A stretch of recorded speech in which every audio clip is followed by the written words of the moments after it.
All right, guys, welcome on into another episode of AL.com Recruiting, brought to you by Southern Orthopedic Surgeons, here for the athlete in all of us. I'm your host, Simone Eli, sports anchor at WKRG in Mobile, alongside Ben Thomas with AL.com, covers all things high school sports throughout the entire state. Behind the scenes, we've got Patrick Greenfield running the board, doing all the things producer-wise. Ben, it's a busy day when it comes to recruiting throughout the entire country because today is the first day that college coaches can contact juniors. You made me aware of that this morning, sent over that email, and if we've seen it on Twitter, things blowing up when it comes to graphics, offers, and the whole nine. Yeah, so if you're on the social media, you've probably seen a lot of this if you follow any of these kids. A lot of graphics sent out. They could start actually at midnight last night contacting these kids. Now, they could previously contact their coaches, Simone, and they could answer phone calls from these kids, and they could take unofficial visits. So it's not like the first time they've probably ever talked, but this is the first time they can reach out by phone, by social media, by text. And they're doing so, obviously. It's kind of a weird timing, to be honest with you, Simone, that, we got games this week. Auburn, Alabama, everybody's playing this week. So busy time for coaches. But, of course, they have support staff that I'm sure is working through this and sending out these neat little graphics that all these kids are retweeting. I imagine a lot of these kids were up had a long night, Simone, tweeting out all these graphics. Because when I got up this morning, I saw a lot of them, targeted about this school or that school. So if you see that on social media, that's what's happening. That's why everybody's getting a lot of buzz right now. Yeah, when you think about this from a college coach's perspective, Ben, like you said, it's game week. It's no longer just fall camp, but game prep, actually looking into preparing for Saturday, some people Thursday, some people Friday, heck, some people on Sunday. So it's been pretty busy. I can't imagine what it's like to be married to a college coach. I don't know what it's like to be married to a high school coach, but college coaches, man, I'm not sure they ever put their phone down. No, I think they take like a 2-week break in July or something. But, yeah, it's got to be hey, I don't take much of a break either, Simone. I'm not worried about those guys. But they get paid a lot more than us. But, yeah, it's a big time. There's always something going on. And these guys, of course, learned how to recruit during COVID when they couldn't interact very much with these guys. So it's all a new process. Now, I did notice kind of a breaking thing. Hunter Osborne, who's a 2023 guy from Hewitt Trustwell on the defensive line, he got an Ole Miss offer already today. So you're going to see a lot of these junior kids popping up with offers here in the coming days, and that's what's going on. That's why all this is happening. Nice. Well, all right. So we're going to run through some of our spotlight guys, Bama guys, Auburn guys, Power 5 guys throughout the state, kind of how they did previously. This is something that we'll do every week now, entering the third week of high school football games going to be played this week, Ben. And let's start off with Emmanuel Henderson, one of the top guys in the state, committed to Alabama, of course, over at Geneva County. He puts up 140 and 3 touchdowns in their win. Yeah, scored on, like you said, Simone, runs of 6'2" and 49 yards. This was their first game. I think they were scheduled to play Flomaton in a jamboree game in the first week, and that game got canceled. But first look we've had at Emmanuel this year, he caught a 32-yard pass. And I think this is kind of what you're going to see from him. Try and limit his carries to 20, 25 if they can in each game, just so they don't wear him down. But, what's interesting to me about Emmanuel is he's kind of in a location, a little Hartford, Alabama, where they don't get a lot of publicity probably. But he is so good that obviously Alabama's come in and offered him in a lot of other schools and committed to Alabama. We talked to his coach, I know, in one of our first shows, Jim Bob Striplin. And as I talked about, we wrote about him on our A-list that some people Coach Striplin told me that some other high schools, he didn't name them, have kind of come after him, tried to recruit Emmanuel to go to their school for his senior year. But he stuck it out at Geneva County. I think there's a lot to be said for that. And he actually told me he's going to stay for the full year. He's going to play basketball for Geneva County as well. So props to him. Nothing wrong with these other guys that graduate early, but I always like to see these guys sticking around, going to get to go to graduation and prom and all that stuff. And the guy will be stud, obviously, at Alabama. He's really good. A lot of people have compared him to maybe Darren McFadden, TJ Yeldon are some of the comparisons I've heard for this guy, but a big year in store for Emmanuel Henderson at Geneva County. Yeah, I remember Coach Striplin mentioning TJ Yeldon, kind of him emulating his game a little bit there at Alabama. All right, going to Auburn now. Caden Story, had a big day as well. Ben, being a coach's kid, I think that, this is a guy who is really leading this team, especially on the defensive side. Obviously, he was maybe in the shadows a little bit of his brother Caden Story, who is now at Alabama, but now this is his team, and I think that he is, kind of here to prove a point. Yeah, you see his stats there that Patrick put up at the bottom, Simone. 11 tackles. They lost the game, Simone, but they played. This is a 2A team, Lynette playing a 6A team in Valley, and they only lost 14-8. So, I mean, you take that for what it was. But 11 tackles, 2 sacks.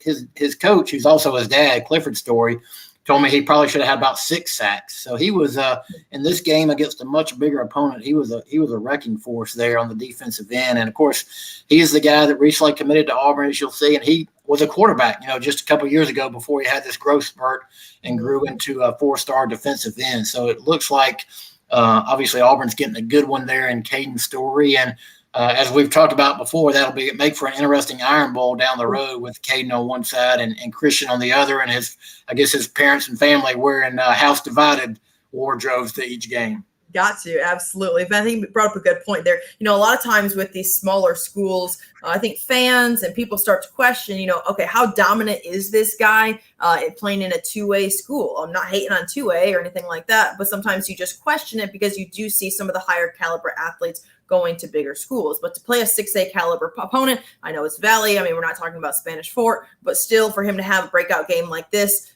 early on in the year, very, very good things for Brian Harson's group, no doubt. All right, moving along here to TJ Dudley, the Oregon commit, also kind of had a breakout game. And Ben, this is the sort of thing you want to see, especially when you're a college coach and you want to see how guys are kind of respond to what things are like right now in the way of the world when it comes to COVID and just having to overcome all the situations that you want to see a guy have a stat line like this. Yeah, I mean, maybe the most impressive stat line of any of our guys. And, we don't run down all the prospects, Simone, but on Thursday on AL.com, we do have our A-list 15 and how they did each week. So you can check us out on that on AL.com. But TJ Dudley, look at that stat line, Simone. 10 tackles, 3 tackles for a loss, 2 interceptions. One of those interceptions returned for a touchdown. This is the Oregon commit from Montgomery Catholic. And they destroyed Charles Henderson, I think 50-0. So they'll have some tough games ahead, but this guy is maybe off to as impressive start as anybody. The linebacker from Montgomery Catholic, Simone, he led his team to not only the state football championship last year, but the state basketball championship game. They lost both games, ironically, to Fife, but they were in both of them, and he played for both of them. So really good player out of Montgomery, TJ Dudley. Yeah, so a multi-sport athlete out of Montgomery. Next guy, Ben, somebody that I've really enjoyed just keeping an eye on because we see a lot of our lists is starting to kind of wrap up when it comes our main top guys when it comes to committing to schools, knowing where they want to go. But this is a guy who's uncommitted. Justice Finkley over at Hewitt Trustville. He has a couple different options. And Ben, a huge win for the Huskies. I mean, absolutely taking it to Saraland in that 41-0 win, and he was a big part of that. Yeah, man, his stats aren't that impressive. 2 assists, a sack, quarterback pressure, a fumble recovery. I mean, he's going to probably have bigger games than that.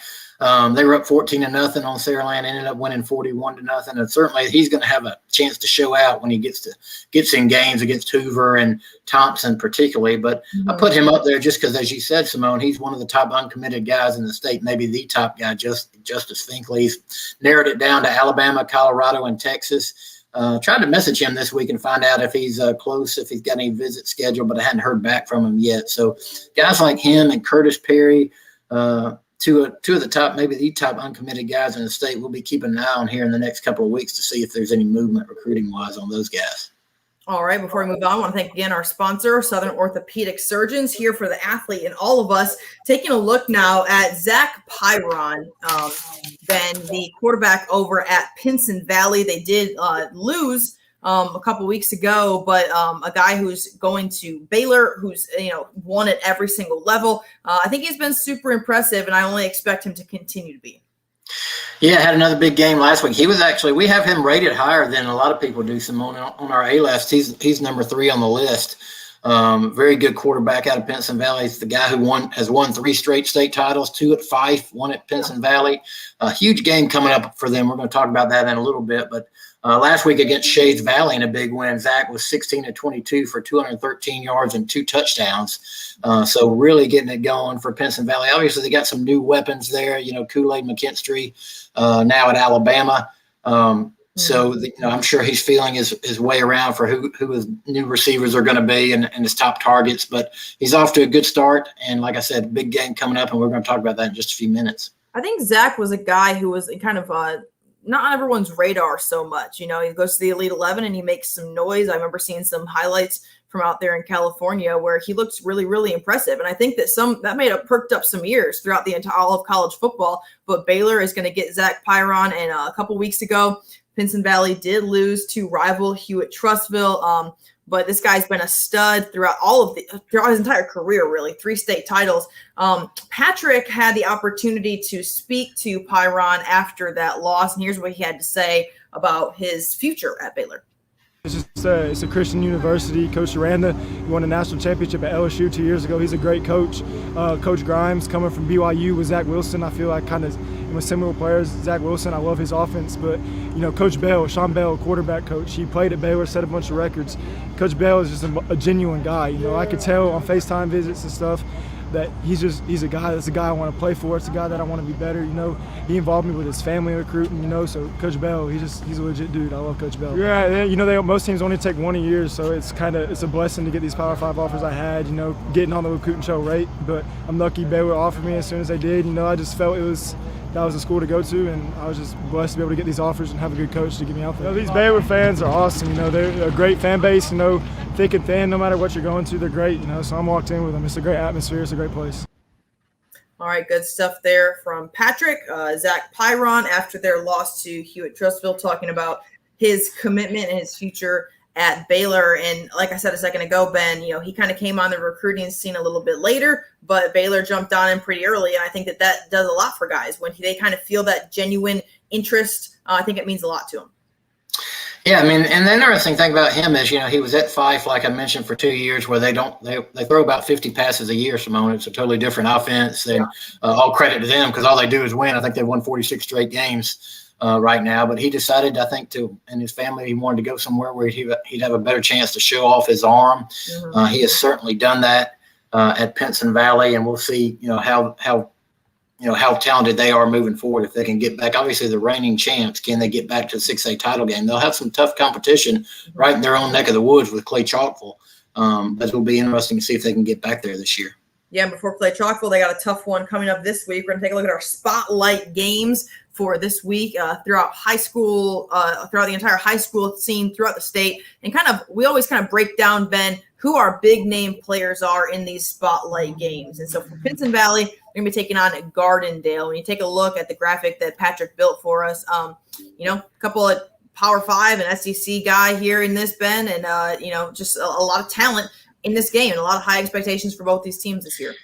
Yeah, we talked about Zach Simone. I don't want to spend a whole lot more time on him. Great player, obviously. The guy I wanted to focus on, and when I pick these games, it's not necessarily who has the most recruits. It's just what interests me about a particular recruit or whatever in this game. What interests me here is Kelby Collins, the Gardendale 2023 stud. Guy's getting a lot of offers. He's a 4-star. Auburn, Alabama's already offered him. Clemson's offered him. He is number 5 according to the 247 composite rankings as a junior. So this is the guy on the defensive line that we're really going to be looking for the rest of this year and next year. And he may be, he's, like I said, one of the top prospects in the state, and will be getting a lot of attention and already started today as they can contact juniors. So that's why I kind of spotlighted this game. And obviously you got BJ and Zach on the other side. This should be a good game. It actually got moved it was supposed to be at Gardendale. They actually moved it to Pinson Valley this week because Gardendale's field is not ready quite yet. So the game's at Pinson Valley if you're going, but it's a good one to go to and check out some good prospects. Yeah, I bet he's busy today answering phones. But, I think these high caliber guys, I think their coaches are in their ear saying, hey, man, you got to be able to balance both. You got to be able to balance the attention that you're getting from the college game, and you're in the middle of your high school season. These games matter. This is a big one on Friday for us, and that's part of the blessing and the curse of being a 4 or 5 star guy throughout anywhere in the country. All right, our next spotlight game: Gulf Shores at Spanish Fort. Ben, I was trying to pick our game of the week, and I had texted you. So much talent in this game, and not even just senior talent. When you look at this, you got a couple juniors, heck, you got a sophomore, in Ronnie Royal, but just so many guys all over the field in this game. Yeah, I mean, if you're not from the south part where we live, Simone, you may wonder, Gulf Shores, Spanish Fort, really? That's a spotlight game? Obviously, you see those guys. We've got them. The guys at the top are actually Spanish Fort guys. Spanish Fort. Brandon Bird is a guy. He's a quarterback, the junior quarterback. He started 17 straight games for Spanish Fort. He's a guy that probably needs to get more attention, to be honest with you, Simone. Really talented player, left-hander. All he really does is win. They got Spanish Fort to the state championship game last year where they lost to Pinson Valley. Johnny Morris is a good running back. Carl Fontroy is the latest great Spanish Fort defensive back. They've got a multitude of them in the college level already. He's committed to UAB. Here's what I wanted to focus on in this game, Simone. Ronnie Royal III, the National Freshman of the Year from Max Preps last year at Alexandria. He transferred into Gulf Shores. Already 4 touchdowns on the ground, 280-something yards, I think, for Gulf Shores. But he also starts at cornerback, Simone. And I was talking to Mark Hudspeth, the coach this year, who knows something, obviously, about college football. He's coached at multiple different colleges. And I asked him, is Ronnie a running back or a defensive back in college? He said, I think he could play either. He's that talented. He has already had 1 interception for the Dolphins this year. So I just think it's going to be – this is his first big test at Gulf Shores, because obviously Spanish Fort is the standard bearer in Class 6A Region 1. They've the 2-time runner-ups. So can Ronnie and Gulf Shores, how can they fare in this game against the Toros? Yeah, will be interesting. Our last spotlight game, Ben, Anniston at Jacksonville. And a Bama commit in this one to keep your eye on is Antonio Kite, who committed, was it a month ago, 2 months ago, a couple weeks ago, Ben, but headed to the Tide. Kind of a rivalry game for this one. Yeah, I mean, you got obviously that's a big rivalry up in Calhoun County. Raquez McElderly is another one of these 2023 guys we're going to be watching. But the guy I wanted to talk to is the Alabama commit. Antonio Kite. Huge game last week, Simone, in their win over Ohatchee. 7 receptions, 240 yards, and 3 touchdowns for Kite, who's also a multi-sport listed as a guy. DB there. I mean, both sides of the ball. This guy's an athlete. Yeah, he's probably going to be a DB at Alabama, but obviously can play offense as well. And in fact, when he committed, I talked to him and he said, no, he's going to be defensive back in college. But that tells you, Simone, you hear all the time that guys are defensive backs because they can't catch, but we're seeing that some of that is not true. Obviously with Antonio Kite, Kool-Aid McKinstry last year played a huge role in offense for Pinson Valley. So, this game is in the spotlight because of Antonio and what he's done so far for this Anniston team.